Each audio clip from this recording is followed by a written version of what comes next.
All right, let's try out a wafer, see what a crit looks like on a Mist monster.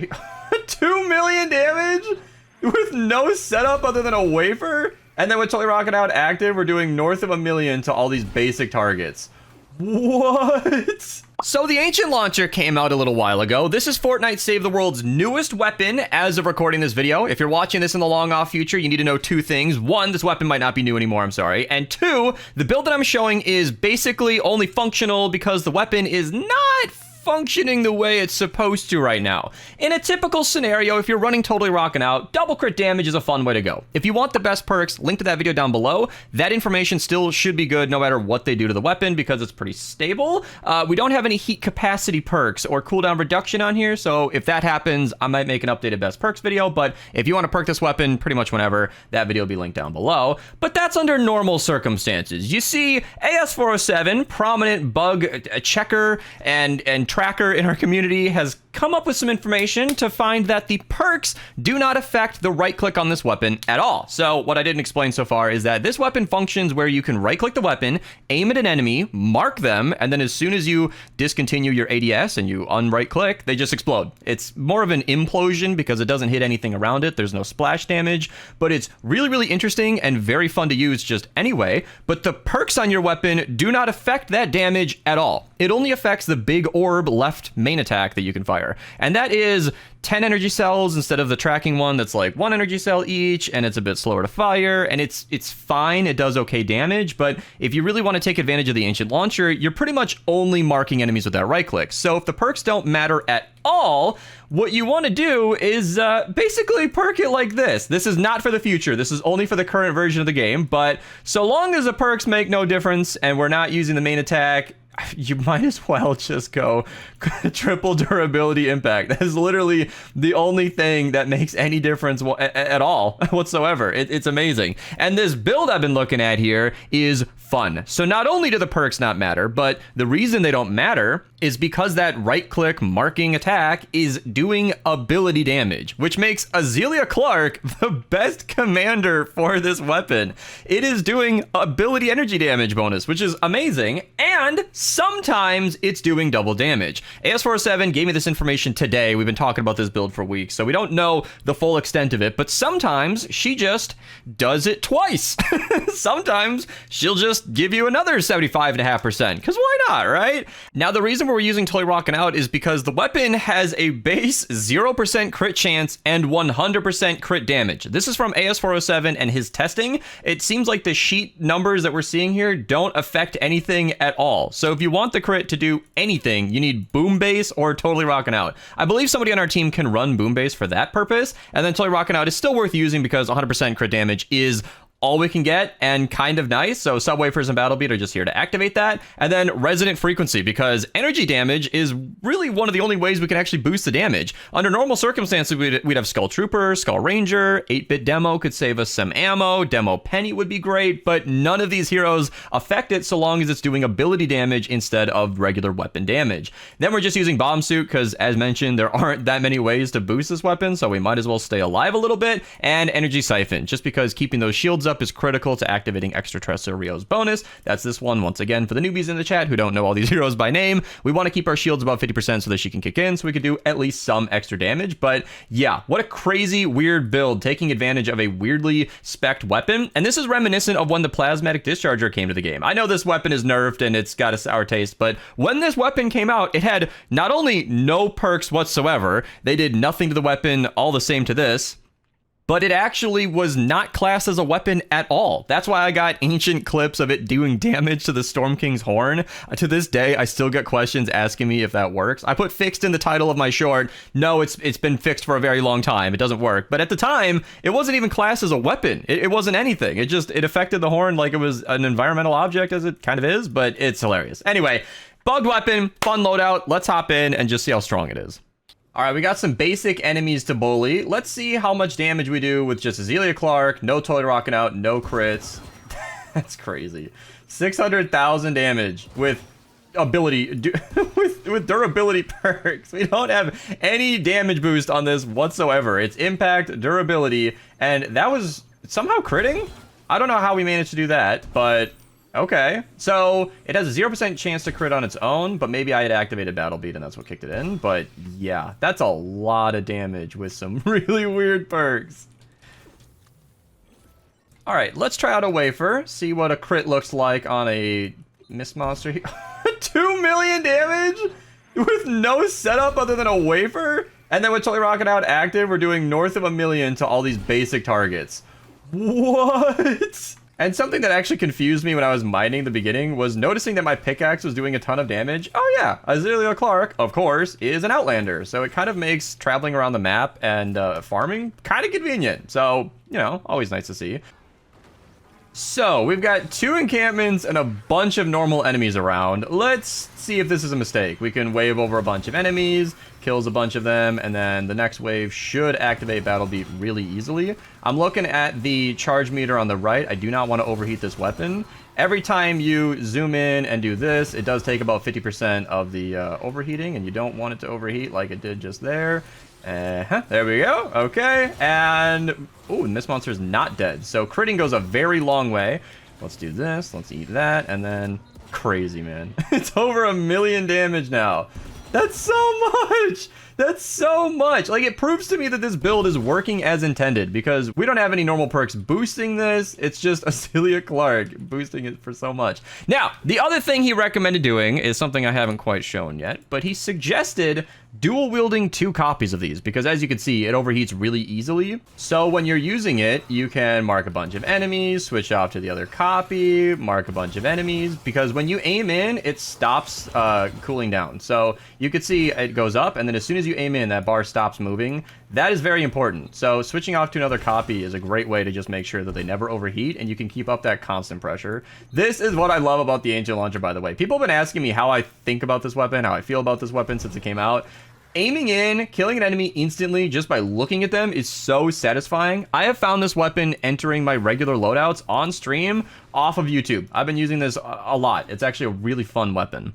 All right, so we've got some bigger targets. We can eat a wafer and then hopefully just one-shot everything. That's crazy. 2.13 million damage. That's so much. And you can see sometimes we're critting for 1.4 million. So that's what AS was observing. It seems like sometimes you crit for a normal amount, 1.4, 1.3 million. And then sometimes you just do 2.3 million out of nowhere. Something is happening, and he believes Azalea Clark activating twice is the culprit. So it's an interesting theory. It's a really buggy weapon, and I'm just here to have fun with it. I don't usually show bad bugs or exploits on the channel, but I felt like this was harmless enough. The weapon's just operating weird and getting boosted strangely. In my opinion, with functional perks working as you would expect them to, totally rocking out, double crit damage, the usual, demo penny, we would probably be seeing this amount of damage anyway. So this is a bug that I don't regard as game breaking. It's just a different way to achieve the same amount of damage than we're used to. All right, the defense has begun. I haven't put down any of these traps. It's just a few basic ones, but I don't think it'll matter too much. Now, this is great. An awesome, notable perk for this weapon is it will go right through shielders. Apparently, if you switch off, it'll cancel it, but yeah, it'll go right through shielders, right through riot huskies. That is so convenient. Like, look at that. Just take them out, no problem. 1.1 million like it's nothing. You can mark them from the distance, just like that, and I don't know what's exactly going on there. Maybe if I aim in too closely, it doesn't mark them. I'm not really sure what's preventing me from doing it here. Is this a new bug? Is it because I was like looking at the floor and it needs a direct line of sight? Is it not like where you're looking and where your character is? I'm figuring out a lot as I go, but yeah, this is so good. This is crazy. We have very few traps. It's just a few tire traps, and boom base means I'm able to crit more consistently. And the fact that I'm targeting all these multiple enemies means I can do, look at that, 2 million damage to a smasher. I took it down with no effort at all. I was worried about not putting down any of the traps, being a little lazy. They put down a few tire traps. They prompted me to start, and I was like, okay, sure. But I'm able to keep up Battle Beat no problem, and I'm definitely going to eat a wafer the next smasher I see. That's exactly the plan. So let's eat a wafer, turn around, mark the shielder. 2.2 million damage? That's so easy. And then, yeah, you can see it does 1 million, it does 2 million, it does 1 million, it does 2. I'm not entirely sure what the difference is there. I don't know if my base damage is 1 million. Maybe that's with the boom bass going on. I did turn down my volume, so the boom bass. It's currently very buggy, very loud. I see kind subscribing. When I record these on stream, Twitch link down below. A lot of people continue supporting me while I'm recording. I appreciate all of you, but I want to stay focused on this, and I'll catch up later. So let's see. With a wafer activated, we're doing okay. No crit, got unlucky. 1.68, and then I'm kind of doing research here as we go.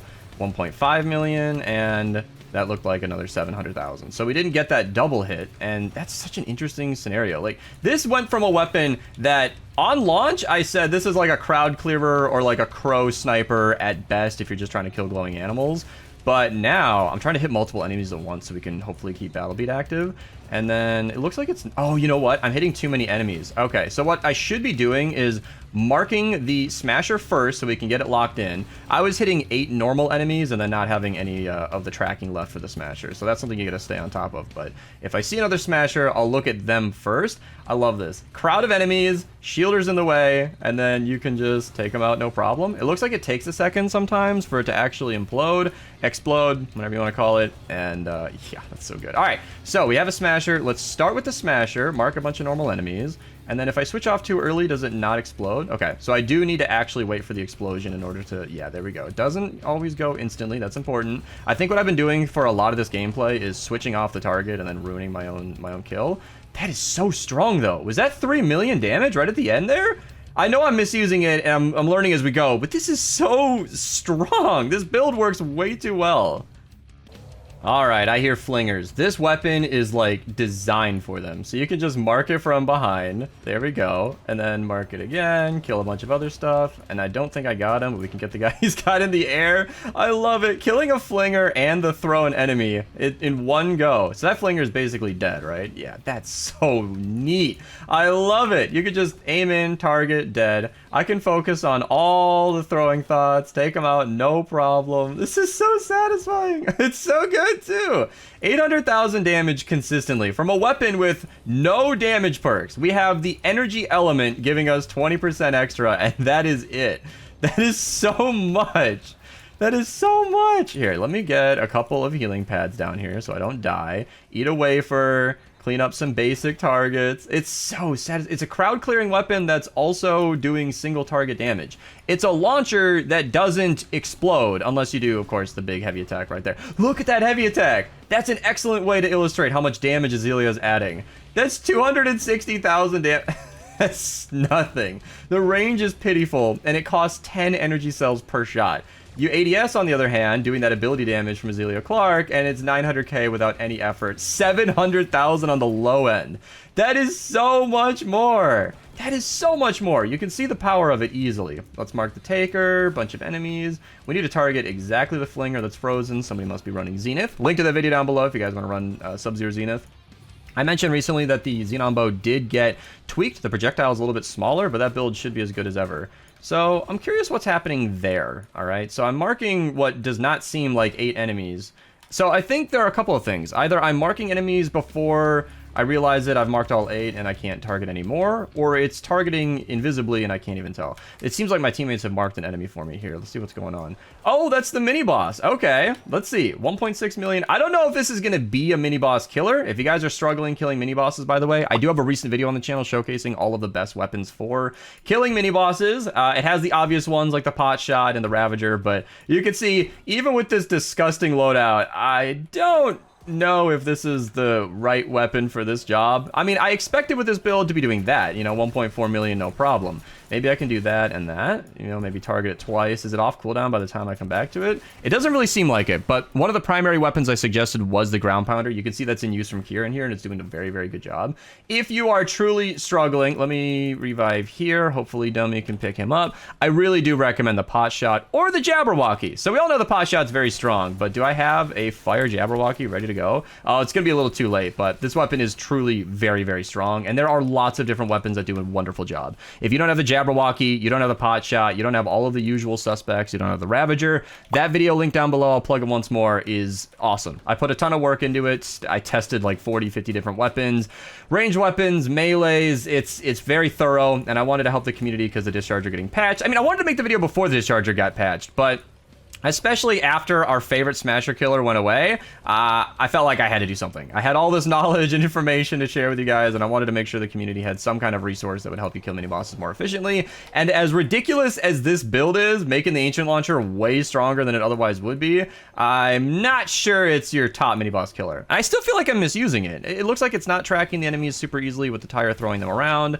and it looks like maybe I'm switching my weapons too quickly because I think I'm just getting too excited. It's not always doing the damage I would want it to do, but I'm kind of excited just to bring back this weapon. I haven't touched it in like several weeks on camera. Like, I've been using it on stream a little bit, but I haven't really made a video on it since the day one videos that I made. So I'm happy to bring it back with this crazy loadout, and hopefully you guys enjoyed. Just a quick and dirty video. Huge thanks to AS407. He did all the testing and loadout finding, and he sent me all the information I needed to make this video. He's been an excellent consult, and if you want to try out the Ancient Launcher with Azealia Clark in the commander slot, no less, give it a try. You know, give it a try. Miniboss Killer video link down below. Thank you guys so much for watching. Channel members get early access to my videos. I schedule them in advance because I can't personally maintain a daily output, so I put them out every few days, and channel members get early access to those. So if you want to see them early, you can become a channel member. Otherwise, all my videos go out for free eventually, so subscribe to stay tuned. Like the video if you liked it, and I'll see you guys in the next one. And